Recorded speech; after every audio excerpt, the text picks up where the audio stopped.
É com muita alegria que eu recebi o convite, né, para retornar, porque estivemos ausentes, todos nós aqui da casa, né, por conta de uma coisa maior do que nós. E foi com bastante alegria que eu aceitei e também que eu vim. E foi assim, com um calorzinho no coração. Eu até tive a impressão que a Regina me esperava ali na porta, agora quando eu entrei, né, com um sorrisão. Me emociona um pouquinho isso. Quando a Doroti, quando a Cida pediu para vir, né, eu pensei, caramba, o que é que eu vou falar lá? Né? Tem gente que já estuda, tem gente que veio pela primeira vez. E eu resolvi, então, falar um pouquinho deste livro, né, uma capinha antiga, assim, Problema do Ser, do Destino e da Dor. Nos últimos 10 anos, eu tenho estudado esse livro. Ele me foi apresentado, então, numa casa espírita, onde eu trabalho, lá em Osório, venho de Osório. Mas um pouquinho antes disso, eu, assim como a menina que hoje veio pela primeira vez, um dia eu entrei e ouvi uma palestra lá do Sr. Neuci, lá na nossa casa. E ele falava umas coisas e eu, sentada no alto da minha autossuficiência, né, pensei assim, não concordo muito com isso, não. Não, acho que não. Mas fui no sábado seguinte para tirar a teima e fui ficando, e já se vão 30 anos que a gente está, então, na casa espírita, no movimento espírita. A doutrina espírita me capturou por conta da sua lógica. Eu sou uma pessoa assim mais racional, sei lá, tem gente que é muito emocional, eu sou muito chorona, não sei se isso é emocional, mas eu sou muito racional, as coisas para mim têm que fazer sentido. E quando vem Allan Kardec nos diz que a fé raciocinada é essa, que não crê cegamente, mas que entende porque crê, aí eu me encontrei. É claro que ao longo desse tempo a gente estudou bastante, mas nunca é tudo, nunca é demais. E a mesma coisa revisitada nos faz ver com outros olhos. Eu tive o privilégio de encontrar assim, um caminho, inclusive profissional, por conta do entendimento da doutrina espírita, que busca entender o ser humano de sua forma mais complexa. E a partir daí eu fui atrás de uma graduação. Hoje eu atuo já, né, com pessoas que estão em busca de se encontrar. Né?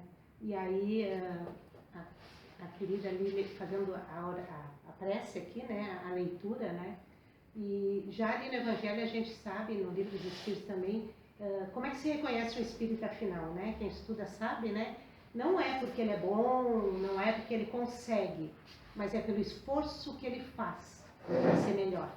E eu acho que todos que vieram hoje, porque muitos não puderam vir, estão presos nas camas, nas dores, nas grades, nos pensamentos amargos e não puderam vir. Então aqui nós fomos reunidos não por acaso, mas por uma causa, né? E se Deus é justo, essa causa deve ser também. Eu trago então, aqui são 400 páginas, tá? Vocês vieram com tempo? A gente vai estudar 400 páginas, não. Quando Leon Denis, que foi quem escreveu esse livro, ele era o plano B da espiritualidade, né? Porque a doutrina espírita, ela não cerceia ninguém, ela não obriga ninguém a seguir coisa alguma. Ela oferece e fica quem quer, quem consegue, quem pode, quem... enfim. E com Kardec também foi isso. Allan Kardec também, ele era o plano A da espiritualidade, mas vai que ele desistisse, porque ele poderia. Leon Denis foi preparado para isso, né? Mas ele tem uma coisa de poético, assim, que me toca muito, confirmando tudo que ele é contemporâneo de Kardec, né? Caso um desistisse, o outro assumia. E aqui, então, nesse livro de 400 páginas, vou começar pela introdução, não, mentira, tá? A gente lá estudando, eu, os colegas estudando e lendo, caramba, que coisa mais atual, né? Aí chega aqui na página... Vou ter que botar o óculos. Na página 20, quando termina a introdução, Paris, 1908. Os dramas da humanidade, eles são seculares, milenares, né? Muda de roupagem, as necessidades mudam um pouco, mas a angústia, o sofrimento, ele é presente na vida de todos nós. E a gente foge da dor, né? E não estou aqui dizendo que ninguém tem que cultivar dores, embora muita gente faça isso sistematicamente, né? Porque é uma posição, às vezes, um pouco confortável, onde a gente chama a atenção daqueles de quem a gente quer chamar a atenção, né? Mas não vamos falar disso hoje. Eu anotei, assim, algumas páginas para falar do ser, do destino e da dor. Na introdução, Leon Denis diz assim: as grandes instituições, a escola, a igreja, a universidade, enfim, deveriam encaminhar o homem. Mas como encaminhá-lo se não sabe o destino dele? Né? Então a gente junta coisa, vive coisa, prende coisa, e um dia vai embora, e parece que isso não faz muito sentido. E aqui também não vou dizer para vocês acreditarem ou não em reencarnação, não quero saber se acreditam ou não, porque a Vânia, minha orientadora do Centro Espírita, ela dizia assim: não interessa se acredita ou não, ponto. Então ela dizia: lei da gravidade, alguém sabe como é que funciona? Onda do mar, alguém atina por que tem onda no mar? Por causa do vento? Não é quando não tem vento, é porque a Terra gira. Então a Terra gira e tem onda no mar. Não interessa se acreditam ou não. Física, né? Quando nós estamos aqui, sim, envolvidos por fluidos, né? Por energia, como disse a irmã, não interessa se você acredita ou não, né? Quando você decidiu, ontem, segunda-feira, essa semana eu vou no Centro Espírita, começa a ser preparado, né? Quando ela ligou, começo a ser preparado. Essa noite tive uns sonhos capciosos, assim, por conta de que sim, a gente vai sendo preparado. E aqui nós estamos reunidos, né? Não os outros, mas nós. Eu quero acreditar que o ouvido mais perto, o coração mais perto dessa boca que fala é o meu. Então eu dizia para o meu marido, agora quando a gente vinha vindo de Osório, que bela oportunidade para eu revisitar algumas outras partes desse livro, que tem sido meu livro de cabeceira. Então, quando ele vai falar do problema do ser, quem somos nós, né? Aí eu vou só pincelar umas coisas assim para que vocês possam refletir. Eu não vim dizer verdades, até porque verdade é uma coisa subjetiva, né? Dor é uma coisa subjetiva, como dizia também aqui a prece da irmã. Alguns reclamam que não tem sapato, outros não têm pé caducados, né? Então, cada um sabe onde é que ele aperta o calo. Diz que só o dono da casa sabe onde estão as goteiras. Como eu trabalho com psicologia, eu sei que a dor do outro, ela é válida, eu valido a dor dele, porque é ele que sente. E eu não posso imaginar o que sente um negro quando sofre preconceito, porque eu não estou na posição, né? Um mutilado. Uma pessoa que veio num corpo físico com uma sexualidade orgânica e imagina viver outra. Eu não sei que sofrimento é esse, porque eu estou no lugar da teoria. E da teoria eu falo, e peço que nem Frida, né? A poetisa mexicana Frida Kahlo, não espero que pensem como eu, mas por favor, pensem. Essa era o chamado, né, dela num dos seus poemas.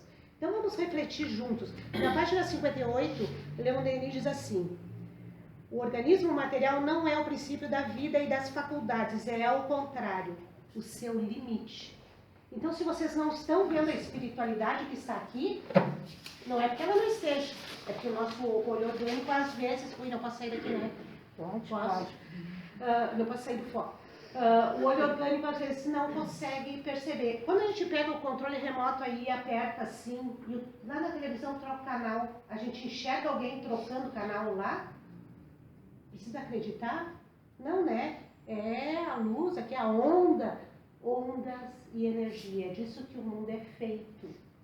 E quando a gente começa a se colocar de uma forma adequada com relação às energias positivas do mundo, aí a gente começa a viver. Quando a gente bate contra, aí esfola. Isso é dor, né? Mas vamos falar do ser primeiro. Os limites orgânicos é que nos fazem, então... O cérebro é um simples instrumento que serve ao espírito para registrar as suas sensações. A medicina, né, ela se apropriou do ser humano e ela fala que tudo é orgânico, que tudo é molécula, né? E ela fala muito bem disso, ok. espiritualidade, a doutrina espírita, ela vai um pouco além. Então, quando eu ia para os bancos lá da graduação e o professor dizia, isso é assim, eu digo, tá, e guardava, porque eu sei que vai além, né? Nós estamos, a nossa ancestralidade não é só genética, né? É de um princípio muito anterior. Tanto que para mim muitas coisas que eu leio da doutrina espírita, mesmo quando é novidade, parece que eu estou lembrando, como se eu já estivesse nesse lugar em algum outro momento. Então eu acho que sim, aqueles que simpatizam em algum momento já tiveram contato com esses princípios, né? Aí na página 72, vou pular umas, viu como eu sou bonzinho com vocês nessa noite fria? Na 72 eu marquei assim, ó.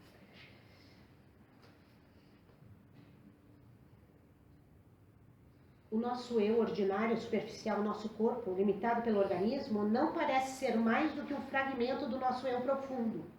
Neste nosso eu profundo está registrado um mundo inteiro de fatos, de conhecimentos, de recordações referentes ao longo passado da alma.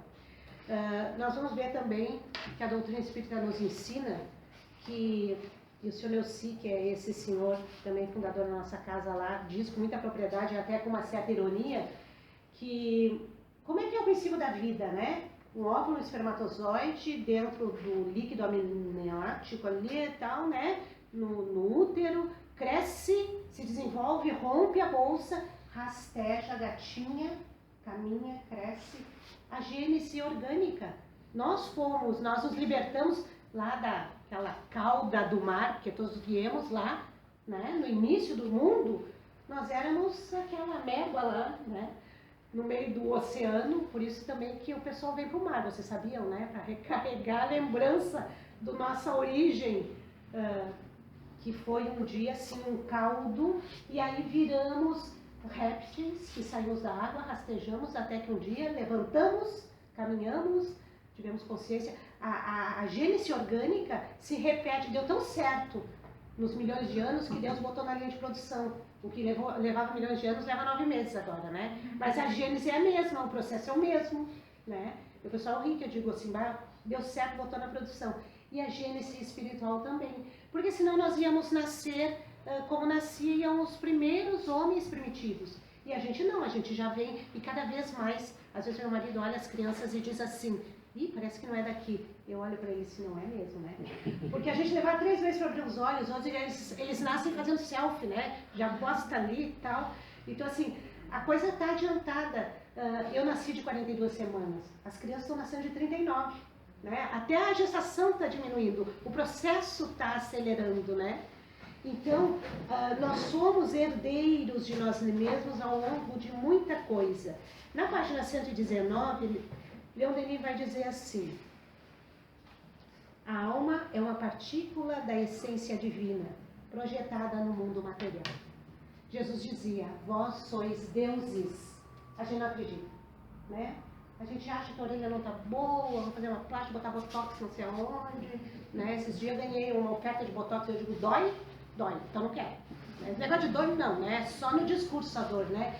A gente já tem bastante angústias, eu não gosto da palavra dor, né? A gente já tem bastante angústias para dar conta, não depila a pena com cera, não, porque dói, não dá, né? A alma contém no estado virtual todos os germes do seu desenvolvimento futuro, é destinada a conhecer, adquirir e possuir tudo. Jesus nos criou perfectíveis. Mas nós estamos muito mais perto do ponto de partida do que do ponto de chegada. Por isso estão imperfeitos ainda. Por isso os ciúmes da posse, né? A gente diz os meus filhos, né? O meu marido, a minha casa. Tudo empréstimo, né? Nós somos, como dizia Khalil Gibran, né? Nós pais, aqueles que têm filhos, né? Nós somos arcos, onde as flechas que são nossos filhos são lançadas para a vida. A gente não tem posse sobre eles, mas a gente quer, né? A gente quer decidir até com quem vai casar, a gente quer decidir às vezes que quando vai pintar casar, não, mas eu não gosto dessa cor, né? A gente fala às vezes que os filhos são dependentes, mas a gente não quer cortar um cordão umbilical, porque eles nos pertencem. Eu gestei, né? Sem saber que é tudo circunstancial, é tudo um ajudando o outro, porque somos todos irmãos. Aí, num grupo de estudo, não sei se tu vai lembrar, do seu Mauro. Um dia, nós estudando lá em Osório, e ele disse, eu quero, quando chegar lá, vou encontrar meu pai, minha mãe e tal. E aí a Vânia, muito ácida, nossa orientadora, dizia assim, qual deles? Como qual deles? Meu pai e minha mãe. Sim, mas é o pai e a mãe da vez. Às vezes o teu filho agora foi antes, porque a gente vê sim os mesmos núcleos. E aí tem uma coisa que até o Pai Nosso fala, e às vezes as pessoas entendem de uma maneira, eu queria botar aqui na roda para a gente pensar. Quando eu me indisponho com alguém e crio uma animosidade, é só um exemplo, é com a lei que eu me disponho. E é com a lei que eu tenho que me reabilitar. Então não é uma coisa pessoal, né? É alguma coisa que me aciona e aí eu ajo e aí eu rompo com o equilíbrio da lei divina e eu vou ter que dar um jeito. Quer dizer, eu vou ter que dar um jeito, não. A lei dá um jeito em mim para que a coisa se reestabeleça. Porque a lei do universo é a lei de equilíbrio, né? Dos astros e tudo mais. Aqui ainda ele diz assim, ó, o objetivo da evolução, a razão de ser da vida, não é a felicidade terrestre. Não sabiam? Desculpa ter contado. Não é. Como muitos erradamente creem, mas o aperfeiçoamento de cada um de nós. E esse aperfeiçoamento devemos realizá-lo por meio do trabalho, do esforço, de todas as alternativas da vida e da dor, até que nós tenhamos desenvolvido completamente e nos elevado ao estado celeste. O pessoal que toca música, né, o menino tocou aqui agora, tem uma musiquinha que a gente canta com os jovens, um dia todos nós seremos anjos. Né? Linda, assim, emocionante, mas tem que trabalhar e acreditar. Não é o contrário, não é acreditar e trabalhar, é trabalhar primeiro e acreditar que um dia todos nós seremos anjos. Num planeta onde o amor, unicamente o amor há de reinar, diz a música. A gente canta com muita emoção com os jovens, né? Então, na verdade, nós precisamos compreender o que a gente chama de felicidade, às vezes disfarçado de dinheiro, de posição social, no meio material, né? A gente sente segurança. Segurança para a nossa vida material. Mas na questão 922 do livro... 822? Me ajuda. 822 da Livro dos Espíritos diz que a felicidade não é desse mundo, Jesus dizia. Que a felicidade aqui possível vem de 3 situações. Antes me socorria do Livro dos Espíritos ali. Consciência tranquila. Fé no futuro.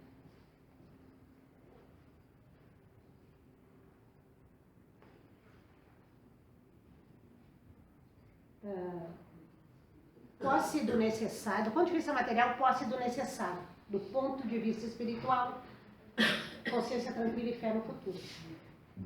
Viu como a gente esquece, não dá? E o pessoal ajuda. A energia a gente lembra. Isso é ser feliz. Se tu tem a consciência tranquila que fez tudo que pôde, mas não deu certo. Eu devia ter feito mais. Mas eu fiz o que eu pude, o que já estava no meu alcance, o que deu. Então, tranquiliza e deixa acontecer. Né? Consciência tranquila. Posse do necessário, isso também é relativo, mas precisa, gente. O tal do seu Mauro, esse meu colega, um dia, eu coordenava o DAPS lá da casa, ele abriu o porta-malas do carro e trouxe uns sapatos. Eu disse, que legal. Eu lembrei. Sapatos. Abrimos o porta-mala, 11 pares. Eu digo, seu Mauro, o senhor é uma centopeia ou é um homem? 11 pares. Homem não tem 11 pares de sapato, né, homens? Homem não tem, né? É de inverno, de verão e lá, né? Nós saiu de ficar em casa e deu. Daí, fomos tirar e disse, não, isso tu deixa aí. Ele precisou mais uma semana para desapegar daquele, que ele achou que ele ia usar. Né? E isso a gente faz. Né? Olha, eu vou só conferir para não dizer, olha só, tomara que seja 922 ou 822. Vocês vão achar que eu não sou estudiosa. Lei de Justiça, Amor e Caridade. Vou gastar meu tempo aqui procurando, que vergonha. Não, mas não é isso, é lá atrás. Não é igual o meu, não está marcado. 922, quer ver? Vamos literalmente, né, citar Allan Kardec. Felicidades e infelicidades relativas. 920 pergunta: o homem pode gozar sobre a Terra de uma felicidade completa? Não, visto que é um planeta de provas e expiações. Ponto. 921. Concebe-se que o homem será feliz sobre a Terra quando a humanidade estiver transformada? Aqui diz: o mais frequentemente o homem é o artífice de sua própria infelicidade. Descuido, desatenção, preguiça, isso é o que faz, né? A gente ser muito cigarra e pouco formiga. Sabe? Lembra da historinha da formiga e da cigarra? Não dá para só juntar folhinha, não dá para só cantar. 922. A felicidade terrestre é relativa à posição de cada um? O que basta a felicidade de um, né? Pergunta: entretanto, há uma medida de felicidade comum para todos os homens? E a resposta diz: para a vida material é a posse do necessário, para a vida moral é a consciência tranquila e a fé no futuro. Ganhei um ponto, estava certo. Tá? Salve. E aí, então, vai dizer assim, ó, que pouco a pouco a alma se eleva e conforme vai subindo, nela vai se acumulando uma soma sempre crescente de saber e de virtude. Então, a gente fala muito nada, a doutrina explica que não anda para trás. Né? Quem é que anda de bicicleta aqui? Pode ficar muito tempo sem andar, daqui a pouco dá uma balançada quando pega, mas em seguida pega o jeito, né? Tricô, gente, eu só faço tricô no inverno, né? E aí eu descubro que cada inverno eu enxergo menos. Mas o ponto é aquele, eu sei, passa ali, papo. Fico o verão sem fazer e lembro, porque a gente, o que aprende, aprende, né? Então é nisso que fala. E a matéria é um obstáculo útil. Eu fiz uma exposição essa semana passada e pesquisei algumas coisas e nós estamos com problema de relacionamento, todos nós, né? Por conta do Covid, por conta do distanciamento, por conta das diferenças, do personalismo. Mas eu li numa matéria lá que tem um site que diz isso como uma coisa positiva. E aí eu me lembrei que aqui do lado da van tem um mercado, às vezes eu venho, e ali já dá para passar. Eu compro, eu passo, eu pago e eu saio. E aí o delivery esse diz assim: não precisa falar com ninguém. Como se isso fosse uma vantagem. Mas é na diferença, é no embate que a gente se constrói, que a gente se lapida, né? Aí eu trago aqui também uma fala que eu não peguei o livro outro de Leon Denis, que eu adoro, que é O Grande Enigma, né? O que é Deus. E em determinado momento ele fala num capítulo sobre a montanha. Leon Denis passeava pela costa da França e, poético, ele fala olhando o embate da montanha e do mar. Ela majestosa, rígida, ele no constante vai e vem, o mar, né? E ele faz uma analogia que é assim: as nossas almas são como o penhasco, como o cinzel, aqui ele vai falar, né? Como o cinzel que tira do bloco bruto a obra de arte. Na dor nesse sentido que a gente se lapida, é com o outro. Eu sabia educar filho que era uma maravilha, até chegar o Gabriel com 8 anos e me botar para dançar, né? Aí eu falo: senta, deita, roda, e ele não faz. Nem o cachorro faz lá em casa, na verdade, né? Porque tem opinião, porque tem vontade, porque é uma individualidade. Então é na diferença do outro que tu vê onde é que tu pode avançar, onde é que não, onde é que tu tem que recuar, onde é que tu tem que ceder. Aí se eu não preciso nem falar com ninguém, aí como é que eu vou saber onde? Então quando eu me lembro que quando eu me descontrolava com o Gabriel no início, eu pensava assim: ai, mas eu sou espírita, eu tenho que ter paciência, eu faço palestra, o pessoal diz que tem uma voz tão macia, como é que eu tô aqui, né, sem paciência com o guri, né? Ao mesmo tempo eu pensava: caramba, que legal, eu não sou tudo isso que eu acho que eu sou, então, ou que os outros dizem, porque às vezes os outros dizem e a gente vai: ai, né, que legal, eles acham.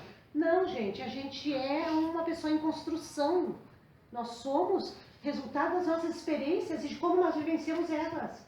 Quando eu tenho gêmeos assim, são diferentes. Mesmo que a mãezinha bota roupinha igual, né? Não sei por que bota roupinha igual, não sei de onde saiu isso. São pessoas diferentes. Isso até cria trauma lá pra frente, tá? Porque às vezes eu estou instrutora de trânsito. E aí outro dia uma menina veio pra mim e ela não conseguia fazer a prova, né? E eu veio para fazer uma aula comigo, para ver o que era e tal. E eu disse: o que está acontecendo? Minha irmã gêmea passou de primeiro. O problema dela era o comparativo, né? E é o nosso problema, é a gente não saber que cada um está num degrau nessa grande caminhada. Quem está na frente é para nos guindar, quem está atrás é para a gente guindar. E juntos avançamos, como humanidade. A gente perdeu, né, essa coisa de humanidade. 120, 121. A matéria é um obstáculo.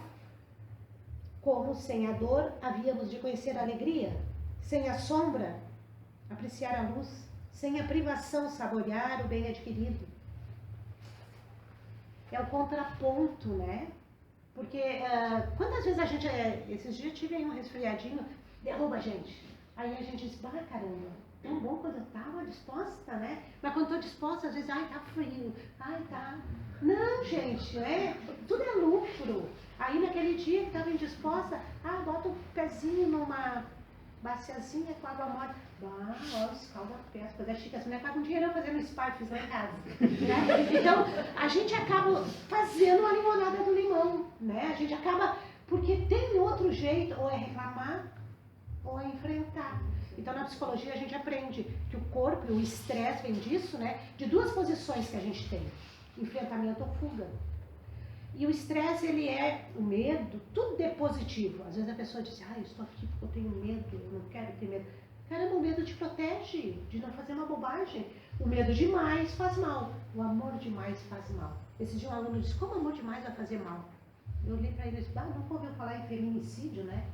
Não é minha, não vai ser de mais ninguém porque eu te amo. Caramba, né? Tudo que é demais faz mal. A lei é a lei de equilíbrio. Então, o fato da gente validar o que sente é bem positivo. Vamos mexer nisso, então, né? Que nem quando eu chegava lá na casa espírita. Não, acho que não é isso. Vamos ver se é mesmo? E foi indo, e olha que é mesmo, tá? Na página 168, vou falar um pouquinho de destino. Quanto tempo eu tinha? Meia hora? Meia hora. Tá, então tem mais 10 minutinhos, acho que dá. Logo, não há fatalidade. É o homem, por sua própria vontade, quem forja as próprias cadeias. É ele quem tece fio por fio, dia a dia, do nascimento à morte, a rede do seu destino. Não tem destino, gente. Não tem aquela coisa, fulano é meu karma. A doutrina espírita não fala disso, tá? Outros podem falar, e aí também não vou falar de coisa que eu não conheço, tá? Nem sei o que é karma, tá? Mas o que é destino é o que eu preparo hoje para amanhã. Quem é que faz pão aí? Muitas vezes eu faço pão de noite, deixo sovando, né? Deixo crescendo para assar no outro dia. Qual é destino e esperança para mim? Tem uma materialização da laranjeira lá de casa, né? Porque maio é só cheiro de flor de laranjeira. E eu sei que eu vou ter laranja. Não sei se vai ser doce. Não sei se vai bichar. Mas vai ter laranja. Isso é esperança. Isso é destino, né? Nós vamos passar pelo que tivermos que passar. Mas aproveitamento vai dar ou não.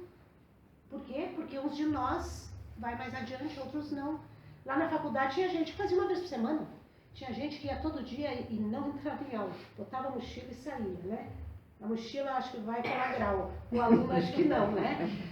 O que acontece? É o esforço de cada um. Eu podia dizer para Cida que eu estava um pouco resfriada ainda e que Osório é longe e que está de noite. E quando eu confirmei para ela, eu não me lembrei que amanhã era feriado. Mas se ela convidou, e se o convite veio para mim, caramba, alguém lá em cima pensou que eu podia. Então bora lá, né? E eu penso que se vocês vierem, alguém de certo vai aproveitar. Se não, o ouvido de quem fala, se Deus quiser, vai aproveitar. Tá?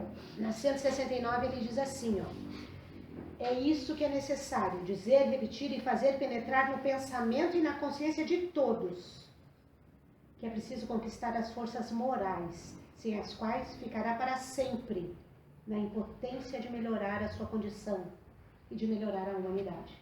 Porque a paz que fica no mundo, os outros que tu quer que sejam assim assados, começa por ti. Lá no núcleo, lá no Primavera, no bairro que a gente tinha em Osório, que a gente tem em Osório, né, mas a tarefa não tem mais, a gente ensinava as crianças a assumir, né, o que tinham feito. Eles, quem é que empurrou? Quem é que fez?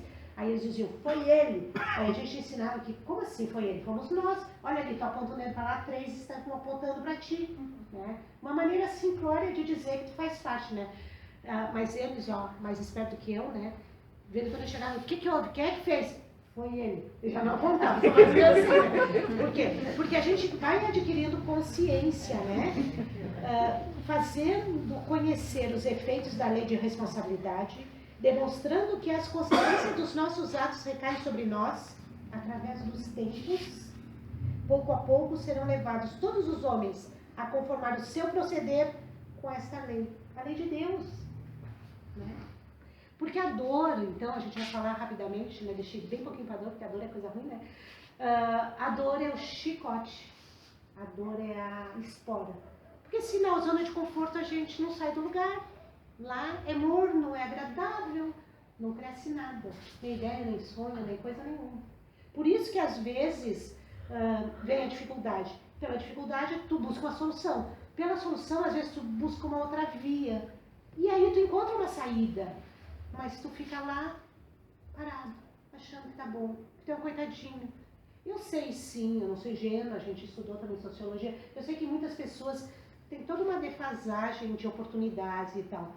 Mas eu também sei muita gente, tipo aqueles 2 irmãos que foram, isso é fictício, mas pode perfeitamente ser uma coisa real. Os 2 irmãos foram entrevistados um dia. Um, dentro da penitenciária, bandidão. Por que tu veio pra cá, meu? Ah, porque meu pai era alcoólatra, minha mãe era ausente, e olha no que deu. Fui abandonado, né? Mas o irmão dele era médico, doutor, uma sumidade em tal especialidade. Como assim? Os 2 não foram criados juntos ali? Por que teu irmão deu naquilo e tu, médico de sucesso? Porque meu pai era alcoólatra, minha mãe era ausente e eles nos abandonaram. Um usou de desculpa, o outro de alavanca. Então é sempre o homem que faz daquilo que a vida oferece o seu destino, certo? Não é eu que digo, né? É, na verdade, a vida que nos... Se a gente botar um olhar mais para frente, aí a gente consegue falar também aqui, mais adiante, que a alma deve conquistar um por um todos os elementos, todos os atributos de sua grandeza, do seu poder, de sua felicidade. E para isso precisa do obstáculo, da natureza resistente, hostil mesmo, da matéria adversa, cujas exigências e rudes lições vão provocar seus esforços e formar sua experiência. Daí também, nos estágios inferiores da vida, a necessidade das provações e da dor, a fim de que se inicie sua sensibilidade e ao mesmo tempo se exerça sua livre escolha e cresça sua vontade e sua consciência. É indispensável a luta para tornar possível o triunfo e fazer surgir o herói. Sem a iniquidade, a arbitrariedade, a traição, seria possível sofrer e morrer por amor da justiça? Será que a gente ia mesmo se puxar se tudo fosse tranquilo, ameno? Será? Talvez não.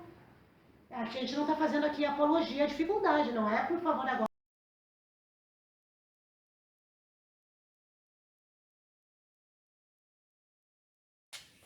O mal, a dor, o sofrimento, são atributos da vida terrena. Tem forçosas razões de ser. São o chicote e a espora que nos estimulam e nos fazem andar para frente, né? Já peguei essa parte aqui. Um pouco mais adiante ele vai dizer na 380, tá? Mais um instantinho, leitura dinâmica. 400 páginas em alguns segundos. A dor segue todos os nossos passos, espreita-nos em todas as voltas do caminho. Mas por que existe a dor? Ele pergunta. A dor é uma lei de equilíbrio e educação. É como um pequeno castigo, porque senão não aprende. Então lá no trânsito, o que a gente vê na estrada do mar, né? Vi agora quando vinha vindo. Tu anda, quem tem bom carro anda, né, numa velocidade maior. Nem sente, quanto melhor o carro, menos tu sente a velocidade que tá andando, né? Mas tu sabe mais ou menos, quem transita frequentemente, onde é que estão os pardais. E aí tu reduz e passa cedo. E depois tu volta a correr. Caramba, na vida a gente faz isso também. E aí depois a gente acha que tá fazendo certo. Quando tu tiver que fazer alguma coisa escondido, tu já sabe que tá errado. Senão não precisa esconder, né? Passa por aí. E aí ele continua dizendo assim, A dor física produz sensações e a dor moral, sentimentos. O prazer e a dor estão, pois, muito menos nas coisas externas do que em nós mesmos. A ideia que fazemos da felicidade, da desgraça, da alegria e da dor varia ao infinito, segundo a evolução de cada um. E é muito difícil fazer entender aos homens que o sofrimento é bom. Então, não é para isso, né, que eu vim dizer que o sofrimento é bom, mas vim dizer sim que ele é necessário e é como um auxílio, né? Quando nós estivermos mais em outro nível, nós vamos para a espiritualidade e aí talvez nos seja facultado não voltar para este mundo. Não, tu já, né? Que nem na escola, tu faz a primeira série, faz ali as provinhas. Pra que tu vai fazer a primeira série de novo, meu? Já fez. Vai passar pra segunda e assim sucessivamente. Na vida é mais ou menos assim. A gente vem pra esse jogo, jogou, não jogou, jogou mais ou menos. Mas quando a gente está mais ou menos pronto, né? Um pouco mais elevado, ainda assim, se tu desenvolveu mesmo esse senso de humanidade, tu diz, não, tá bom, eu volto. Eu volto, eu ajudo. Aquele que foi meu filho, aquele que me ajudou, né? Quando a Cida convidou, eu pensei, não, eu vou, né? Eu acompanhei essa casa em momentos tão cruciais, né? Em outros momentos tão importantes. Me sinto um pouco pertencente também por ela ter vingado, porque ela foi ameaçada de não estar aqui nesse momento, uma coisa lá de trás, enfim. Mas eu quero dizer que nós estamos no lugar certo, no momento certo, na hora certa. Às vezes a gente senta aí, né? Acontece comigo, e a gente pensa, fulano tinha que estar aqui para ouvir isso. Mas não, meu, é tu que tá aqui, é tu que tem que ouvir, é tu que tem que usar, né? E aí eu lembro, naquele livro Boa Nova, não precisa pegar, que esse eu lembro, tá? Boa Nova, de quem que é Boa Nova, gente? Não? É do Chico Xavier, né? Não, sim, é do Chico, mas é quem dita, né? Emmanuel. Não, vamos mudar de assunto. É outro. O que acontece em Boa Nova? Já na espiritualidade, né? Humberto de Campos dita para Chico, né? E ele conta que Jesus, ele vê essas coisas, ele sabe dessas coisas, e ele diz que Jesus gostava de todos os apóstolos. Mas tinha um que ele observava, que era mais calado, era mais triste, era mais quietinho, Bartolomeu. A gente sabe assim de Lucas, Mateus, né? João Batista, não, o outro João Evangelista. A gente sabe esses dias eu anotei, não é nesse, é no meu livro dos Espíritos. Os 12 apóstolos, não sei o nome dos dois, porque eu não sou católica, então não sei o nome dos 12 apóstolos. Mas enfim, Bartolomeu é pouco lembrado, ele é mais apagadinho, ele é mais na dele. Mas Jesus um dia teve a oportunidade, sentou do lado de Bartolomeu e disse, por que tu tá tão triste? A boa nova não te enche o coração? A boa nova era o Evangelho. E ele disse, mestre, nossa, nada que possa ser comparado à boa nova, né? A boa nova, o Evangelho, enche meu coração de alegria. Mas eu olho para o lado e vejo tanta miséria, tanta tristeza, eu sinto tanta dor, tanto sofrimento, e eu não consigo vencer isso, né? Aí Jesus disse, eu sei, a vida é uma estrada cheia de pedras. E por volta e meia, um passo ou outro, a gente escorrega, cai, rala, né? Mais ou menos assim Jesus disse, né? Ele falou em hebraico, eu não domino, né? Estou fazendo uma releitura aqui. Então ele disse, eu sei, mas entre o dia e a noite, né? Entre um dia e outro dia tem uma noite de descanso, de repouso. E quando a gente passa uma existência de muita dificuldade, a gente reencarna. Isso é espiritualidade, diz pra gente, né? De todas as formas. Quando uma existência é muito difícil, muitas vezes a gente não reencarna na sequência. A gente tem uma preparação e também outras reencarnações amenas para ganhar força, coragem, estrutura para depois enfrentar. Então, se a dificuldade está no seu caminho, é porque você está pronto. É porque, se você entendeu que faz parte da sua caminhada aquele problema, né? É porque você está pronto para a solução. Porque os problemas estão aqui. Vocês não sabem lá, a bolsa de Nasdaq caiu hoje. Você sabe que tem gente morrendo lá na guerra? Mas não é o meu problema. Quando o meu problema chega em mim, eu tenho como resolvê-lo, porque senão ele passa e eu nem percebo.